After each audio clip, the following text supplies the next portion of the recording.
আবারও স্বাগতম আমাদের চ্যানেলে। পাতায়ার দ্বিতীয় দিনটি ছিল খুবই এক্সাইটিং। ওই দিন আমরা কি করলাম, কি দেখলাম, চলুন আপনাদের সাথে শেয়ার করি।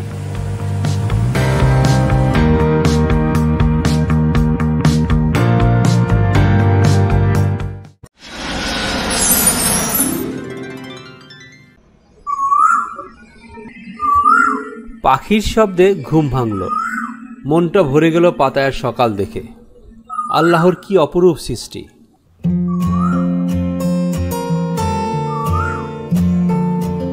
চলে গেলাম ব্রেকফাস্ট করতে। খাবারগুলি সুস্বাদু ছিল, আইটেমও ছিল অনেক।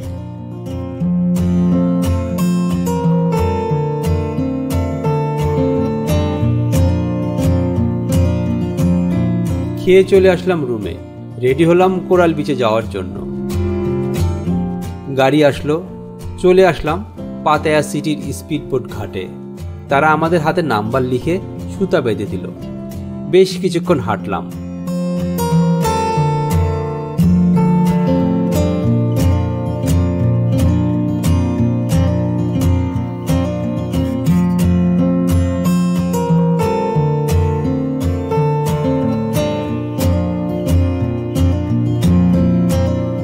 একটির পর একটি সুশৃঙ্খলভাবে বোট আসলো, সবাই বোটে উঠে পড়ল, আমরাও উঠে পড়লাম।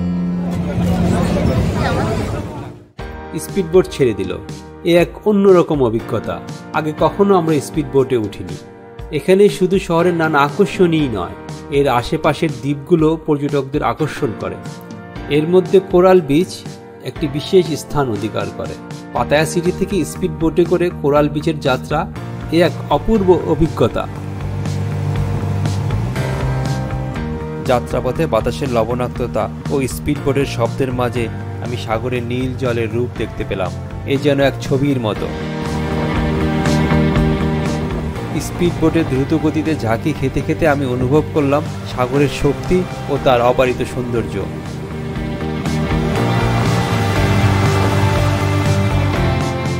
প্রথমে তারা আমাদেরকে নিয়ে গেল প্যারাসেলিং স্পটে। প্যারাসেলিং করার জন্য সবাইকে উৎসাহিত করলো।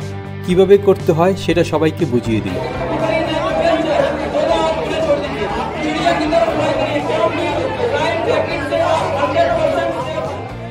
যদি আপনার কিছু সময় এবং সাহস থাকে তাহলে আপনি সহজেই প্যারাসেলিং এর জন্য নিবন্ধন করতে পারেন।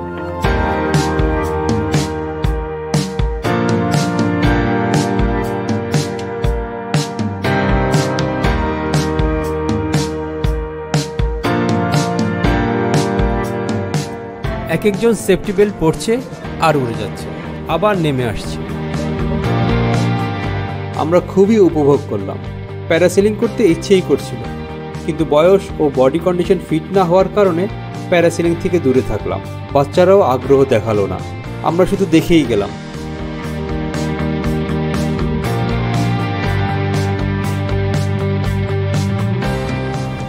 তারপর তারা আমাদেরকে নিয়ে গেল under water sea walk show দেখার জন্য একটি বোটে।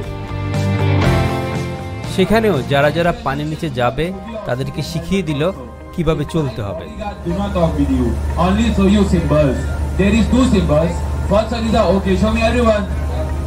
This symbol meaning is everything okay, enjoy. You can reply also in the same symbol. Yes, I am okay, enjoy. Uncomfortable, you want to come back. Any problem you can show hurry up symbol. Hurry up symbol to come back. Okay everyone? And inside the water, your left hand you can holding your helmet like this. Always. Okay everyone? Anyone, any doubt? এই activity থেকেও আমরা দূরে থাকলাম। আমরা সাগর আর পাহাড়ের দৃশ্য দেখে সময় কাটালাম। কি সুন্দর, মনটা ভরে গেল।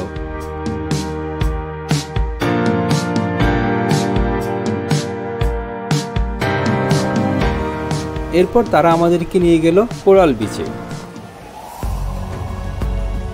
কোরাল বিচের পানির রং এমনভাবে মিশে থাকে যে সেগুলি নীল, সবুজ এবং সাদা রঙের বিভিন্ন শেডে রূপান্তরিত হয়। বীচটি পুরোপুরি সাদা বালি দিয়ে আবৃত, যেন পৃথিবী থেকে পুরোপুরি আলাদা একটি জায়গায় চলে এসেছে। আমাদেরকে 2 ঘন্টা সময় দিয়ে বলল লাঞ্চ পাতায়া সিটিতে গিয়ে করাবে। 2 ঘন্টা আমাদের জন্য যথেষ্ট ছিল না। ভেবেছিলাম এদিক সেদিক একটু ঘোরাঘুরি করব, কিন্তু হলো না। কিছুক্ষণ পানিতে দাপাদাপি করলাম, ড্রেস চেঞ্জ করে অপেক্ষা করলাম বোট আসার জন্য।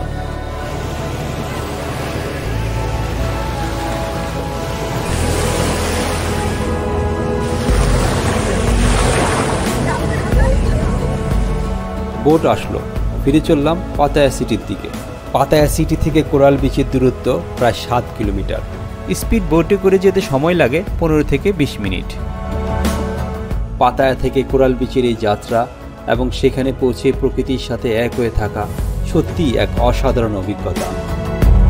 অশোকা ফোরাম রেস্টুরেন্টে তারা আমাদেরকে লাঞ্চ করালো, এরপর আমাদেরকে পৌঁছে দিল হোটেলে। রুমে গিয়ে আমরা গোসল করলাম। কোরাল বিচে গোসলের তেমন কোনো ব্যবস্থা আমাদের চোখে পড়েনি। সন্ধ্যা হয়ে আসছে, হোটেল রুমের বারান্দা থেকে সূর্য অস্ত দেখলাম। কি অপরূপ দৃশ্য!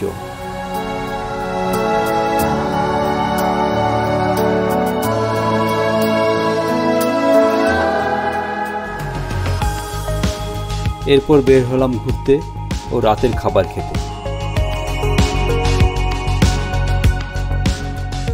মার্কেট ঘুরে খেয়ে আমরা রুমে আসলাম, ঘুম দিলাম।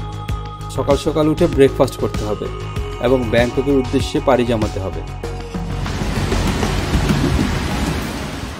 ভোর রাতে ঘুম ভাঙলো, দেখলাম বৃষ্টি হচ্ছে। হচ্ছে একেবারে বজ্র সহ বৃষ্টি।